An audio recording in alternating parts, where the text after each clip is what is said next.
Most side hustles quietly die the moment people start asking, do I really need this right now? Today, you're going to see which ones keep paying when everyone's cutting back. When the economy turns ugly, most people panic about layoffs, inflation, and shrinking savings. The instinct is to scramble for extra income without realizing one brutal reality. Not all side hustles are built for bad weather. Some rely on people feeling rich and generous. Others feed directly off fear, stress, and necessity. If you pick the wrong one, your recession plan can collapse at the exact moment you need it most. So in this video, we're going to run a full stress test on your income ideas and put them into three buckets: essentials, business to business, and pure luxury. By the end, you'll know which side hustles survive a recession, which ones get crushed, and how to pivot before the downturn hits you. Let's start with the one bucket that quietly wins in almost every downturn: essentials. Whenever a recession hits, people don't stop spending entirely. They just ruthlessly prioritize. Rent, food, basic transport, healthcare, kids' education, keeping the lights on. Non-discretionary. They'll cancel a vacation, but they won't let their fridge stay broken for a month. They'll stop eating out, but they'll still pay someone to fix a leaking roof or tutor their kid who's slipping in math. So if your side hustle solves an "I have to fix this" problem, you're already playing a different game than someone selling nice-to-have experiences. Think about simple but powerful essential type hustles: appliance repair, car repairs, plumbing, and basic home maintenance. When money gets tight, people stop replacing and start repairing. Fix the washer instead of buying a new one, patch the roof instead of moving, stretch the car another 3 years instead of upgrading. If you're the person who keeps things running, your demand often increases in a downturn because the "just replace it" crowd suddenly becomes the "please fix it cheaply" crowd. Same with handyman work, patching walls, fixing locks, stopping leaks. These aren't glamorous, but they're closest to the rent and food category in people's minds. Tutoring sits in a surprisingly resilient spot too. When budgets tighten, parents cut back on toys, travel, and fancy gadgets, but they're very slow to cut anything that feels like an investment in their kid's future. A struggling child in math doesn't become less of a priority in a recession. If anything, parents panic more. That means academic tutoring, exam prep, or skill building for kids often holds up better than you'd expect. The same logic can apply to essential adult skills, like language classes for immigration or job-required certifications. They're not luxury learning, they're survival learning. Then there are the unsexy but bulletproof services like cleaning and childcare. Office cleaning may become more price-sensitive, but businesses and families don't just let everything go to chaos. Parents still need someone to watch their kids so they can work. People might downgrade from a weekly deep clean to a biweekly or monthly one, but they don't stop entirely if the alternative is living in a mess or losing precious time. If you can't position your cleaning or childcare service as affordable, reliable, and maybe slightly flexible, you become the thing they hold on to while cutting other extras. Now let's move to the second bucket: business-to-business side hustles, B2B. This category is often misunderstood. People assume business spending collapses in a downturn, but that's not fully true. Yes, companies cut, but they don't cut at random. They cut anything that doesn't clearly protect revenue, reduce costs, or lower risk. So if your side hustle sells services that help businesses survive a recession, more leads, more sales, lower expenses, better collections, you may actually see more demand when things get rough. Imagine you do freelance lead generation, simple websites that actually convert, copywriting that boosts response rates, or email campaigns that reactivate old customers. In a boom, you're one option among many. In a recession, you become the person who might help keep the lights on. Same with bookkeeping, tax help, or financial cleanup. When cash is tight, every mistake hurts. Businesses that ignored their books during the good times suddenly care about every invoice and every unpaid bill. If your side hustle is "I make your money situation clearer and safer," you're closer to essential than you think. Repairs and maintenance again show up on the B2B side. Fleet vehicle cleaning or maintenance, basic IT support, equipment repair, security system upkeep, these are all services companies can't easily stop paying for. Sure, they might renegotiate rates, but they still need someone to keep their operations going.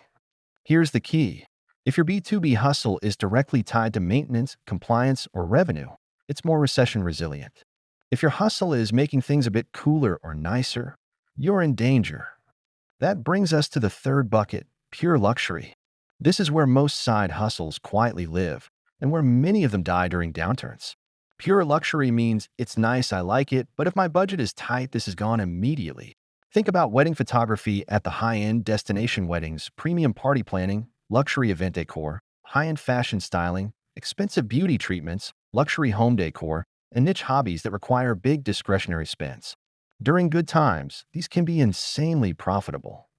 But when recession headlines hit and people worry about job security, these are the first expenses to get postponed, downgraded, or canceled. Take wedding photography as a classic example. Weddings still happen in recessions, people still get married, but the level of extravagance changes. Couples might switch from full-day coverage with multiple shooters and albums to smaller packages, or even ask a friend with a decent camera to handle it. Some couples just delay the wedding altogether. If your entire side hustle depends on people feeling flush and wanting the premium version of a life event, your calendar can dry up frighteningly fast. It doesn't mean the hustle is bad, it just means it fails the recession stress test unless you adapt.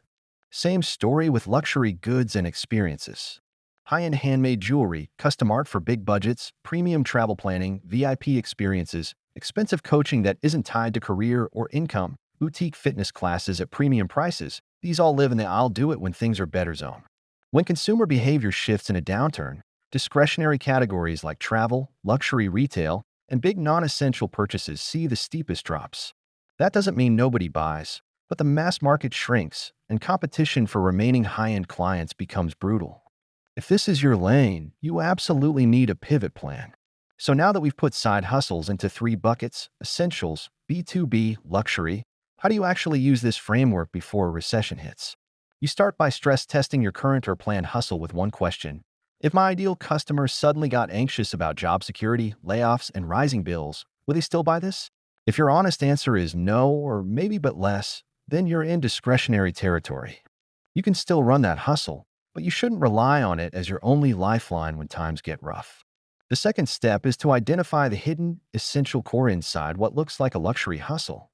For example, a wedding photographer might add services that are more resilient: small courthouse ceremonies, family portraits, corporate headshots, product photography for small businesses trying to boost online sales, branding shoots for people updating their LinkedIn in case they get laid off. The skill set is the same: shooting and editing, but the target moves from once-in-a-lifetime splurge to "this helps me get or keep income or capture something important that won't wait." That's how you pivot a fragile hustle into a more durable one. Same with a fitness side hustle. If all your income comes from expensive in-person boutique classes, you're vulnerable. But if you also have a budget home workout program, low-cost group classes, or corporate wellness sessions companies can offer as a cheaper perk than giving raises, you gain resilience. You're moving closer to health maintenance and away from high-end lifestyle. In a downturn, people still care about health. They might even care more if healthcare systems are strained, but they look for cost-effective ways to maintain it. Tutors can do the same pivot. If your side hustle is teaching fun extras, only like niche creative hobbies, you're more exposed. But if you add exam prep, core subjects, or professional skills that directly help with careers, like Excel, coding basics, interview prep, you're tapping into non-discretionary education spending. Parents and workers see that as insurance, not indulgence. The skill of teaching stays the same. The positioning shifts from entertainment to survival and advancement. Another angle a lot of people overlook is digital versus physical delivery. In downturns, people still want solutions, but they're often searching for cheaper, more DIY-friendly formats. If your current side hustle is one-to-one premium in-person work, you can create lower-ticket digital offers that survive cutbacks better: templates, mini courses, group programs, maintenance plans. A wedding photographer offering a high-end package might also sell a DIY photo planning guide for budget couples. A career coach might add a self-paced interview prep course. These smaller, more affordable products can keep money trickling in from people who can't afford the full service anymore. Here's another key concept. Long-term resilience comes from diversification across these buckets, not betting everything on one. Think of your income streams like a portfolio. One or two hustles might be higher risk, luxury-style plays that pay well during good times. Another one or two should be in the essentials category: repairs, caregiving, education, basic services. And ideally, at least one sits in B2B, focused on helping businesses save money or make more money when they're scared. You don't want all your extra income dependent on people feeling confident. You want at least some of it tied to people feeling stressed and needing help. Also, timing matters. The best moment to pivot or add a new stream is before things obviously get bad. Recessions aren't usually announced with a siren. They creep in as cutbacks, hiring freezes, slower sales, more discounts, and a lot of nervous headlines. When you notice friends canceling vacations and managers quietly telling people to be careful with spending, that's your early warning. That's when you start building the essential or B2B stream alongside whatever you're already doing, so you're not starting from zero when your luxury clients disappear. Let's make this super practical. Grab a piece of paper and write down your current or dream side hustle. Now answer three questions. Does this solve an urgent problem when money is tight? Does it help a business directly protect revenue or reduce costs? Or is it mainly about feeling good, looking good, or celebrating? There's no shame if your answer is celebrating. It just means you're in the high-risk bucket. Your next move is to either bolt on a more essential version of what you do or start a parallel hustle in a safer category. Imagine someone who currently does high-end event decor. That's squarely in pure luxury. But they could start offering budget-friendly office decor refreshes, simple home staging for rentals, or practical organization services for people downsizing to save money. Same skill, eye for space and design. Different framing, helping people adapt to tighter budgets and smaller spaces instead of making everything look extra. In a downturn, that kind of pivot can be the difference between income dropping to zero and income merely shifting shape. You can even use this framework to audit your entire financial life. Look at your main job plus any side income.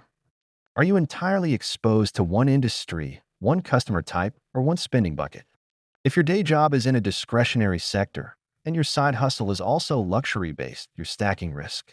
But if your main job is vulnerable and your side hustle is in essentials or B2B, that side hustle becomes your parachute. That's how people stay afloat when colleagues are panicking. It's not luck, it's positioning. The real side hustle stress test isn't, can this make money? It's, does this still make money when people are scared?